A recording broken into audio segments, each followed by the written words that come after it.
Hello friends, कैसे हैं आप लोग। आज फिर हाजिर हैं एक नई वीडियो के साथ। अभी तक के लिए सॉरी, क्योंकि अभी हम बिजी थे 8 क्लास की वीडियो डालने के लिए, क्योंकि 8 क्लास का एग्जाम पहले था। अब 8 क्लास का एग्जाम हो चुका है। अभी 9 क्लास के 2 चैप्टर रह गए हैं, चैप्टर नंबर 11 और चैप्टर नंबर 12। आज हम chapter number 11 surface area in volume के बारे में डिस्कस करेंगे। वो इंपॉर्टेंट क्वेश्चन जो एग्जाम्स में आते हैं, जैसे कि हमने आपसे कहा, हम सिर्फ यहाँ अभी एग्जाम से पहले वही क्वेश्चंस करेंगे जो एग्जाम ओरिएंटेड क्वेश्चन है। तो चलिए शुरू करते हैं बिना किसी देरी के। आज की ये वीडियो जो है चैप्टर नंबर 11 को लेकर, ये बहुत इंपॉर्टेंट चैप्टर है। इससे एग्जाम में बहुत से क्वेश्चन देखने में आते हैं, एक अच्छा वेटेज ये कवर करता है। तो चलिए शुरू करते हैं। हमने यहाँ पहला क्वेश्चन यहाँ बोर्ड पे लिखा है, देखते हैं क्या है। Question number 1, 2 similar conical cap has equal volume. दो एक ही तरह के कैप हैं, एक ही तरह से डिजाइन किए गए, लेकिन उनका जो साइज है वो डिफरेंट है। तो यहाँ पर वॉल्यूम दो जो कॉनिकल कैप है, cap has equal volume and ratio of their, उनका वॉल्यूम इक्वल है, मतलब उनका जो वॉल्यूम है वो इक्वल है, लेकिन उनके जो रेडियस और हाइट है वो डिफरेंट है। रेडियस और हाइट डिफरेंट होने पर उसके बावजूद उसका जो of cap 1 volume of cap 2, अगर हमारे पास 2 कैप हैं, ठीक है, और इनका जो वॉल्यूम है क्या होगा, volume of cone. Volume of cone क्या होता है, 1/3 पाई r1। अगर हम कैप 1 ले रहे हैं तो इसका r1 होगा, r1 का स्क्वायर h1, और ये होगा 1/3 पाई r2 का स्क्वायर h2। ठीक है सर, ये इस तरह से होगा। अब देखिए ये वाला पार्ट और ये वाला पार्ट तो सेम है, कट जाएगा, ठीक है। और जो रेडियस है, इनका जो रेशियो दिया गया है, रेडियाई इज 1:2, यानी इसका जो रेडियस है वो है r और इसका जो रेडियस है वो है 2r। ठीक, तो ये r का स्क्वायर और ये 2r का स्क्वायर h1 h2। ठीक है, क्योंकि रेशियो जो दिया गया है रेडियस का 1:2 है, इसका अगर r है तो इसका 2r होगा। तो ये हो गया आपके पास h1 is equal to 2r का स्क्वायर 4r स्क्वायर, ये r स्क्वायर इधर जाकर डिवाइड होगा, ठीक है, और ये h2। ठीक, h1 अपॉन में h2, हमें जो है वो हाइट का रेशियो निकालना है। तो h1 अपॉन h2 वो कैसा आएगा, 4:1। ठीक है सर, तो इस तरह से देखिए क्वेश्चन समझना है। क्वेश्चन में कह रहे हैं दो कैप हैं, कैप सिमिलर हैं, दोनों का वॉल्यूम भी सेम है, बस उसका रेडियस और हाइट जो है वो अलग है। तो इस तरह से हम इसको आसानी के साथ कर सकते हैं। दोनों का वॉल्यूम बराबर है, बराबर रखेंगे। ये जो चीज पार्ट कट रहा है, डिवाइड हो रहा है, वो डिवाइड हो जाएगा। और R और R1 और R2 के बीच का रिलेशन है, इस रिलेशन की हेल्प से हम H1 और H2 का रिलेशन निकाल सकते हैं। तो इसका रेशियो आ जाएगा आपका H1 upon H2 is equal to 4/1, यानी कि 4:1 का रेशियो आ गया। ठीक है सर, जल्दी से नोट कीजिए। तो ये है हमारे पास हमारा नेक्स्ट क्वेश्चन, क्वेश्चन नंबर 2। एक हेमिस्फेरिकल डोम है, डोम होती है एक गुंबद, एक डोम, और उसका रेडियस दिया हुआ है 3.5 मीटर। इसको पेंट करना है, इसको आउटसाइड से पेंट करना है। रेट ऑफ पेंटिंग जो है वो 600 रुपीज पर मीटर स्क्वायर है। तो आपको बताना है कि इसको अगर आउटसाइड से हमें पेंट करना है तो हमारा कितना खर्चा होगा, कितने पैसे लगाने पड़ेंगे हमें। ठीक है सर, तो कैसे करेंगे इसको, देखिए हमें पता है क्या निकालेंगे इसका निकालेंगे कर्व सरफेस एरिया, क्योंकि इसको कर्व को जो है पेंट करना है। ठीक है, तो ये होगा curve surface area of dome. क्या होता है curve surface area of dome, सिर्फ कर्व सरफेस एरिया होता है, तो 2 पाई r स्क्वायर। ठीक है, तो ये हो गया हमारे पास। ये सारे फॉर्मूला हमने एक शॉर्ट वीडियो डाली है, आप उसके बारे में देख लीजिएगा। अगर ये फॉर्मूलाज याद हैं बहुत अच्छा, नहीं तो आप वहां से देख सकते हैं, वहां से याद कर सकते हैं। ठीक है, इसे नोट कर लीजिए।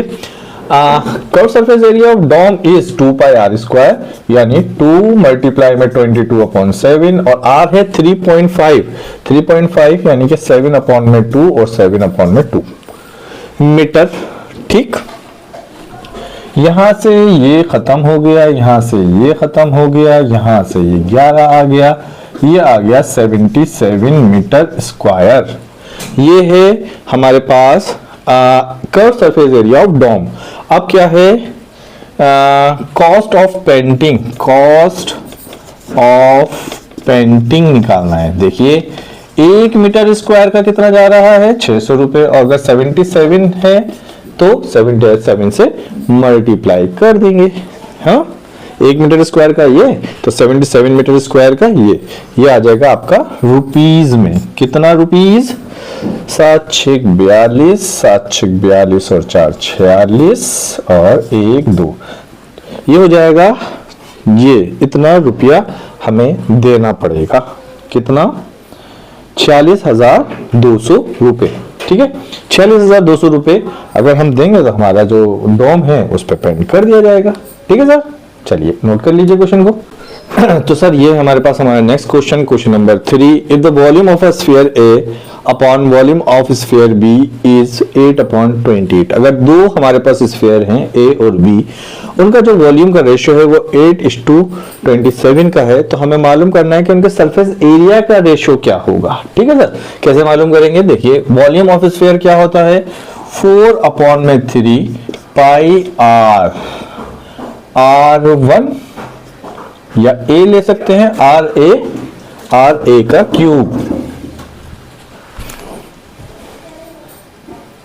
और ये होगा हमारे पास क्या, 4/3 पाई आर बी का क्यूब, और इसका रेशियो है 8/27।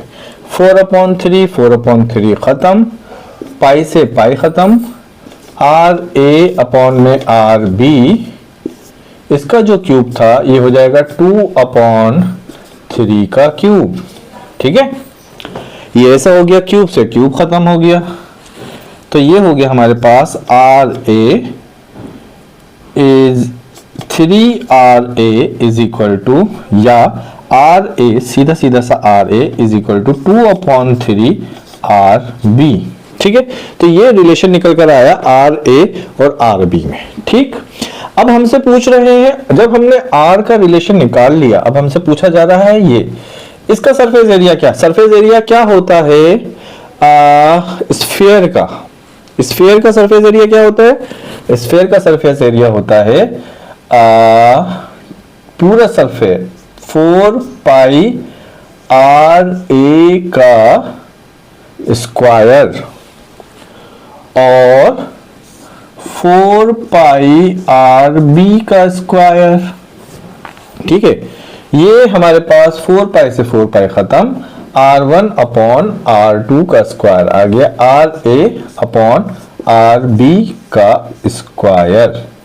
ठीक है, अब देखिए यहां से हम अगर हम आर बी हटा देते हैं और यहां रख देते हैं आर बी, तो ये है हमारे पास क्या, 2/3 का स्क्वायर यानी 4/9। यानी अगर किसी दो स्फीयर के वॉल्यूम का रेशियो 8/27 है तो उसके सरफेस एरिया का रेशियो 4/9 हो जाएगा। ठीक है सर, समझ में आ रहा है। ये देखिए अगर एक नंबर का क्वेश्चन है, ऑब्जेक्टिव टाइप है, तो इसको करना और आसान हो जाएगा। यहाँ सिर्फ क्यूब वाला पार्ट देखिए, क्यूब वाले पार्ट से हमें इसका ये पता चल जाएगा, ये 2/3 होगा। अब उसके बाद स्क्वायर करना है तो 4/9, जो भी पावर हो उसके हिसाब से करना है। ठीक है, तो इन चीजों को थोड़ा सा कंपेयर करके हमें करना है। ठीक है, नोट कीजिए, ये हमारा क्वेश्चन नंबर। तो सर ये हमारे पास नेक्स्ट क्वेश्चन, क्वेश्चन नंबर 4, इसमें दिया गया है radius of cone 8 centimetre, height of a cone 15 centimetre, और हमसे मालूम करवा रहे हैं curve surface area. Curve surface area of cone क्या होता है, curve surface area of cone is equal to pi R L.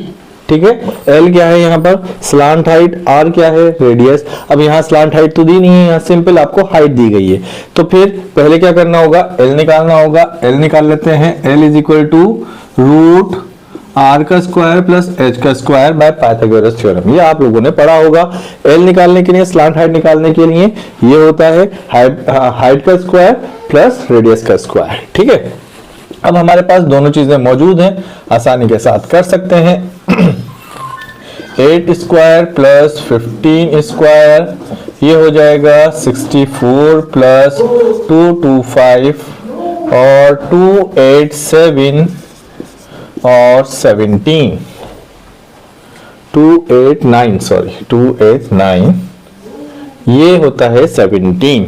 ठीक, तो बस अब हो गया 22 अपॉन में 7। आर की जगह पर क्या रखना है 8 और एल की जगह पर रखना है हमें 17 और इन सबको मल्टीप्लाई करके डिवाइड करेंगे तो फाइनली आंसर आ जाएगा 748 अपॉन में 7 is equal to 106.8 centimetre square.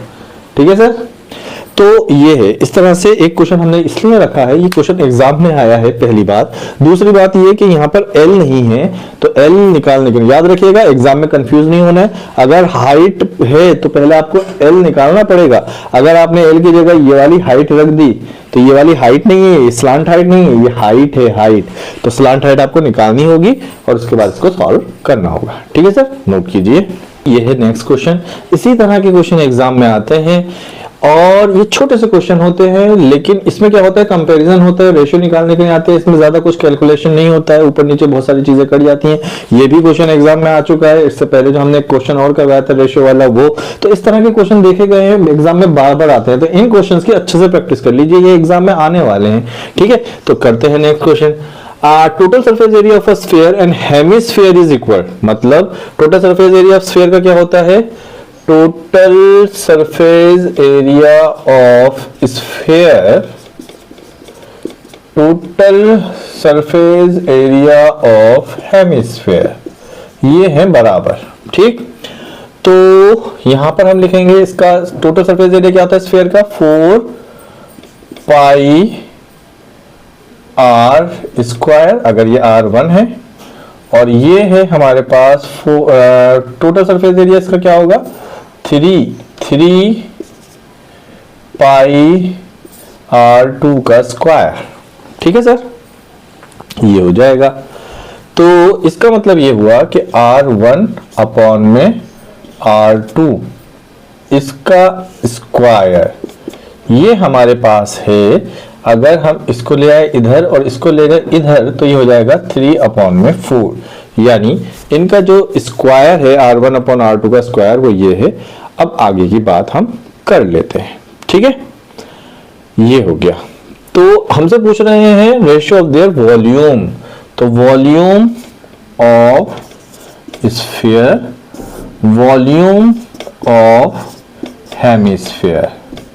ठीक, वॉल्यूम ऑफ स्फीयर क्या होता है 4/3 पाई R1 का क्यूब, और हेमिस्फीयर का होता है 2/3 पाई R2 का क्यूब। ठीक है, ये होते हैं इनके वॉल्यूम। अब बात कर लेते हैं क्या, इसको इससे कर दिया डिवाइड, ये हो गया इससे डिवाइड, यहां पर आ जाएगा 2, तो ये हो जाएगा 2R1 का क्यूब अपॉन में R2 का क्यूब, सॉरी क्यूब।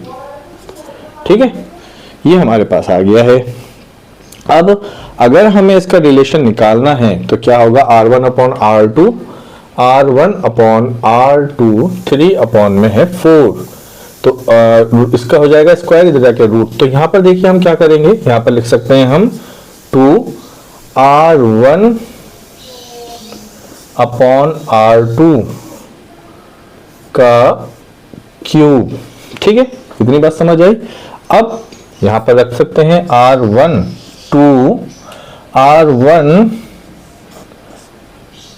3 अपॉन में 4 और इसका क्यूब। ठीक है, ये हो जाएगा हमारे पास, क्यूब करेंगे अगर हम इसका तो ये हो जाएगा 3 अपॉन में 4 और रूट 3 अपॉन में रूट 4।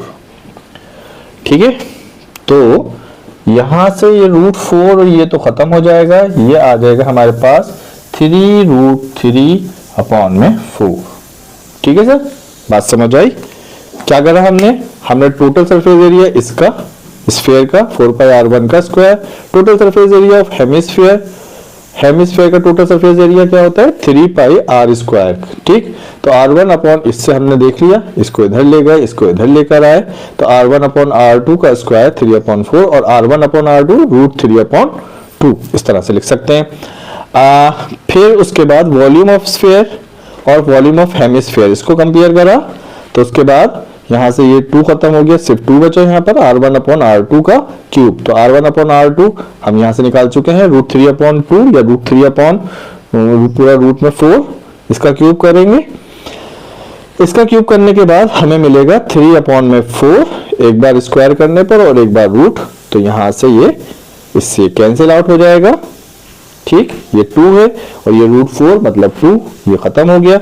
3√3/4, ये इसका रेशियो निकल कर आ गया इसके वॉल्यूम्स का। ठीक है सर, नोट कर लीजिए, पढ़ते हैं सर। ये हमारे पास हमारा नेक्स्ट क्वेश्चन नंबर 6 क्या है, एक बाउल है, बाउल की इसकी कुछ विड्थ है, ये देख रहे हैं आप, यहाँ पर ये इसकी विड्थ है, यहाँ से यहाँ तक। ठीक, ये पूरा इस तरह का बना हुआ है ना, एक सुंदर सा बाउल है, यहां पर ये बना हुआ है। अब यहां पर हमसे पूछ रहे हैं कि इस फिगर को देखकर, ये एक बाउल है, इसका टोटल सरफेस एरिया और वॉल्यूम निकालना। टोटल सरफेस एरिया क्यों, इसको पेंट करना हो सकता है, बर्तन पे कलई कराई जाती है, तो क्या करेंगे हम, इसका टोटल सरफेस एरिया निकालेंगे। टोटल सरफेस एरिया कैसे निकालेंगे, ये देखिए, एक तो है इसका इनर सरफेस और एक है इसका आउटर सरफेस। ठीक, तो क्या करेंगे, दोनों का हम क्या करेंगे, सम कर देंगे, तो इसका क्या होगा, टोटल सरफेस एरिया निकलकर आ जाएगा। तो देखिए, total surface area of bowl, ठीक, क्या होगा, इनर सरफेस एरिया और outer surface area, inner surface area plus outer surface area. ठीक, इनर सरफेस एरिया क्या होगा, 2 pi r square plus 2 pi r square. ठीक है, तो इसमें 2 पाई तो कॉमन बाहर निकल कर आ जाएगा, r square plus r square ये आ जाएगा। इनकी वैल्यूज रख दीजिए, क्या है, 2 मल्टीप्लाई में 2/7 और r जो कैपिटल R है वो इन दोनों का सम है, कितना, 4 और प्लस 5 9, 4.9 का स्क्वायर प्लस, और इसमें से इसको माइनस करेंगे तो 2.1, सॉरी इनर तो 3.5 है, 3.5 का स्क्वायर। ठीक है, अब क्या करना है, अब सिर्फ कैलकुलेशन है, अब ये कैलकुलेशन कर लीजिए, बता दिया गया है आपको, 4.9 का स्क्वायर प्लस 3.5 का स्क्वायर, दोनों का सम कर इसको सॉल्यूशन कर लीजिए, आंसर क्या आएगा कमेंट में लिख दीजिए जल्दी से। ठीक, ये हो गया। साथ ही साथ इसका क्या मालूम करना है, वॉल्यूम। तो देखिए वॉल्यूम क्या होगा, ये होगा इसका वॉल्यूम, इसमें कितना पानी आएगा, कितना शरबत आएगा, कितना जूस आएगा, कितना जो भी इसके अंदर भरना है वो आएगा। ठीक, तो इसका वॉल्यूम क्या होता है, हेमिस्फीयर का वॉल्यूम ऑफ बाउल। ठीक है, जो बाउल है हमारे पास हेमिस्फेरिकल शेप का, उसका वॉल्यूम वो क्या होगा, वॉल्यूम होता है 2/3 पाई r का क्यूब। बस यहां इसको सॉल्व करना है, बस ये याद रखना है कि यहां पर r जो होगा वो ये होगा, ये। ठीक है, 3.5 मल्टीप्लाई 3.5 मल्टीप्लाई 3.5। जल्दी से यहां पर आंसर कमेंट कर दीजिए विद यूनिट। यूनिट याद रखिएगा, यूनिट कितनी है, सेंटीमीटर में, सेंटीमीटर स्क्वायर, क्योंकि यहां पर आप सरफेस एरिया निकाल रहे हैं, और यहां पर सेंटीमीटर क्यूब, क्योंकि यहां पर हमें क्या निकालना है, वॉल्यूम। ठीक है, इसको सॉल्व कीजिए और कमेंट में इसका आंसर लिखिए। ठीक है, फिर हम करते हैं अपना नेक्स्ट क्वेश्चन। देखिए सर, ये एक बहुत इंपॉर्टेंट क्वेश्चन है इस चैप्टर का, और इस तरह का क्वेश्चन एग्जाम में आता है। वो इस तरह से कुछ इनिशियल इसका रेडियस होगा, कुछ बाद में होगा, तो इस तरह से जो क्वेश्चंस होते हैं वो किस तरह से सॉल्व करते हैं। यहाँ हमने ये क्वेश्चन रखा है, हम इसे यहाँ सॉल्व करेंगे और टेक्निक सीखेंगे कि किस तरह से इस क्वेश्चन को सॉल्व किया जाता है। आप इसे नोट कीजिएगा, 2-4 बार प्रैक्टिस कीजिएगा। इस तरह का कोई भी क्वेश्चन अगर एग्जाम में आता है तो आप इसको कर सकते हैं। ये इस तरह से भी हो सकता है, कुछ अर्थ और मून का भी हो सकता है कि अर्थ का रेडियस इतना होता है, मून का इतना होता है, उसका रेशियो दिया गया है। तो यहाँ पर हम एक बलून वाला क्वेश्चन है, ये एग्जाम में आया है इसलिए हम इसको कर लेते हैं। तो सारे क्वेश्चन जो इस तरह के होंगे वो इसी टेक्निक से होंगे, तो इसमें जरा ध्यान से देखिए। यहां कह रहे हैं radius of a balloon increase 3 times when air is pump, मतलब इनिशियली जो उसका रेडियस था, इनिशियल रेडियस वो क्या था हमारे पास, अगर हम लेते हैं कि भाई वो r था, ठीक, और फाइनल जब उसके अंदर हवा डाली गई, फाइनल रेडियस वो कैपिटल R हो गया। कैपिटल R कितना है, 3r के बराबर, ठीक, 3 टाइम्स हो गया है फाइनली, ठीक। तो when air is pumped into in find ratio of their surface area before and after, बस अब ये सिंपल है। Surface area, initial surface area कह सकते हैं इसको, पहले कह सकते हैं A1 जब पहले था, और सरफेस एरिया A2 जो बाद में है, ठीक। बलून कैसी शेप का होता है, स्फेरिकल शेप का होता है, तो यहां पर हम क्या लगाएंगे, area of sphere, area of sphere क्या होता है 4 पाई r, ये r है और ये 4 पाई r क्यूब और r क्यूब, ठीक है। वॉल्यूम की बात चल रही है, सरफेस एरिया की बात चल रही है, सॉरी सरफेस एरिया की बात चल रही है, तो ये हो जाएगा हमारे पास स्क्वायर, ठीक। बस इससे तो ये खत्म हो ही गया, कुछ करना नहीं है, कुछ बड़े बड़े कैलकुलेशन नहीं है इसमें, सिर्फ इस तरह से रेशो वाले किस तरह से करेंगे हम वो देखना चाह रहे हैं। ये हो जाएगा r स्क्वायर, और ये जो कैपिटल R है वो 3r का स्क्वायर, r का स्क्वायर अपॉन में 3 का स्क्वायर 9r का स्क्वायर, ये स्क्वायर r स्क्वायर खत्म 1 अपॉन में 9, यानी अगर उसका रेडियस 3 टाइम बढ़ेगा तो उसका सरफेस एरिया क्या हो जाएगा, 9 टाइम्स बढ़ जाएगा। ये रेशियो निकल कर आएगा दोनों सरफेस एरिया का, ठीक है सर, जल्दी से नोट कर लीजिए। फिर करते हैं अपना लास्ट क्वेश्चन इस वीडियो का, जल्दी से इस वीडियो को करते हैं कंप्लीट। तो सर ये है हमारे पास इस वीडियो का आखिरी क्वेश्चन और इंपॉर्टेंट क्वेश्चन, एग्जाम में आया हुआ क्वेश्चन है। ये है तो आसान, लेकिन थोड़ा सा समझना है इसमें क्या कि एक कौन दिया हुआ है, ये कौन आइसक्रीम शेप, आइसक्रीम कौन हो सकता है, या कोई भी बाउल शेप कैप कौन हो सकता है। तो इसका जो रेडियस है वो 4 सेंटीमीटर दिया गया है और हाइट 15 सेंटीमीटर दी गई है। हमसे पूछ रहे हैं इसका वॉल्यूम मालूम, वॉल्यूम 1/4 यानी कि जो भी इसका वॉल्यूम होगा उसका 1/4 मालूम करना है, इसमें से क्या होगा ऑप्शन, ठीक है।